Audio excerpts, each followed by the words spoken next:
নমস্কার বন্ধুরা, আজ আমি একটি নতুন রেসিপি নিয়ে চলে এসেছি। আজ আমি আপনাদেরকে করে দেখাবো শিমের টক। শিমের টক তৈরি করার জন্য এখানে কটা শিমকে আমি ছোট করে কেটে নিয়েছি, একটা পাকা টমেটো, একটা কাঁচা টমেটো নিয়েছি, আর টক দই নিয়েছি, আর নিয়েছি দুটো কাঁচা লঙ্কা আর পাঁচফোড়ন ফোড়ন দেওয়ার জন্য। এবার আমি কাঁচা পাকা টমেটোকে আর কাঁচা লঙ্কাকে একসঙ্গে পেস্ট করে নেব।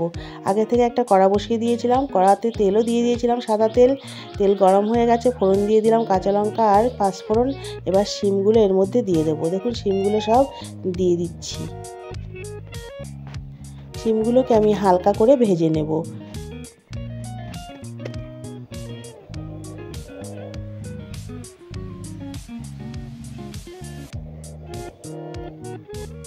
শিমগুলোকে আমি হালকা করে ভেজে নিয়েছি। এবার এর মধ্যে আমি ছোটো চামচের 1 চামচ লবণ আর দিয়ে দেব 1 চামচ হলুদ গুঁড়ো। লবণ আর হলুদকে ভালো করে শিমের সঙ্গে মিশিয়ে নেব।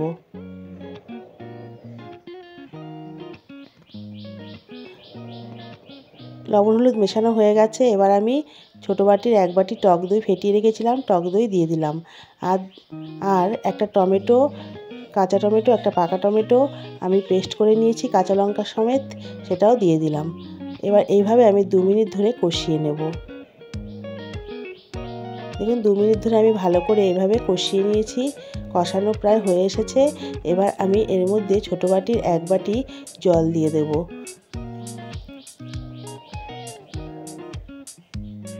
দেখুন 1 বাটি জল দিয়ে দিলাম। এবার আমি ঝোলের মধ্যে সমস্ত শিমগুলোকে ভালো করে মিশিয়ে নেব। এইভাবে আমি আরও 2 মিনিট অল্প আঁচে ঢাকা দিয়ে রাখবো। ঢাকা দিয়ে রান্নাটা করে নেব। 2 মিনিট পর আমি আবার ফিরে এলাম। দেখুন রান্নাটা একেবারে হয়ে এসেছে, সমস্ত শিমগুলো সেদ্ধ হয়ে গেছে। এবার এর মধ্যে আমি 1/2 চামচ চিনি দিয়ে দেব। চিনিটাকে ভালো করে মিশিয়ে নেব। দেখুন চিনিটাকে ভালো করে শিমের সঙ্গে মিশিয়ে নিলাম। আমার রান্নাটা হয়ে গেছে। এবার আমি একটা প্লেটে পরিবেশন করে নেব। দেখুন আমার রান্নাটা এরকম হয়েছে। এইভাবে আপনারা শিমের টক রান্না করে বাড়িতে গরম ভাতের সঙ্গে খেতে পারেন, কিংবা রুটির সঙ্গেও খেতে পারেন। খেতে খুবই ভালো লাগবে। যদি ভিডিওটি ভালো লেগে থাকে তাহলে লাইক, কমেন্ট, শেয়ার, সাবস্ক্রাইব করবেন। সবাই ভালো থাকবেন, সুস্থ থাকবেন এবং আমার পাশে থাকবেন।